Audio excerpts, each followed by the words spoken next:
Hello Vijayawada. ఎలా ఉన్నారు అందరూ? వీడియోలో అయితే నేను నాకు జరిగిన ఎక్స్‌పీరియన్స్‌ని మీతో షేర్ చేసుకుంటున్నాను.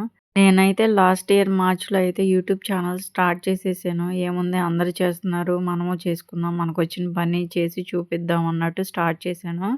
కానీ అది అనుకున్నంత ఈజీ అయితే కాదండి. చాలా కష్టం. దిగితే కదా లోతెంతుందో తెలిసేది. సో, నాకు ఆ లోతెంతో అర్థమైంది. తర్వాత కొన్ని రోజుల తర్వాత ఏం చేశానంటే, నాకు చాలా కష్టమైపోయింది వీడియోలు తీయటానికి, ఎడిటింగ్ చేయటానికి. సో, అందుకని మధ్యలో ఆపేశాను. చాలా రోజుల తర్వాత హ్యాపీగా ఫీలయ్యాను. ఎందుకంటే, ఈ కేక్ ఆర్డర్ ఇచ్చిన కస్టమర్ ఏమన్నారంటే, "నాకు క్వాలిటీ కావాలండి. మనీ ఎంతైనా పర్లేదని" చెప్పారు. చాలా హ్యాపీ అనిపిచ్చింది. ఎందుకంటే, క్వాలిటీయే మెయింటైన్ చేస్తారు హోమ్ బేకింగ్ అంటే. కానీ కొంతమందికి మాత్రం ఆ విషయం అర్థం గాదు. బేకరీలో రేట్సేగా నువ్వేంటి ఇంకా చేసేది అన్నట్టు అనుకుంటారనమాట. ఆ విషయం పక్కన బెట్టేస్తే ఒక పిక్చర్ పంపించి ఇలా చేయమన్నారు. కానీ నాకిదెందుకో సెట్ అవ్వలేదనిపిచ్చి ముందు పెట్టాను గదా! అది చేశాను. తర్వాత వాళ్ళు ఫీడ్‌బ్యాక్ ఇచ్చారు. అంతే వీడియో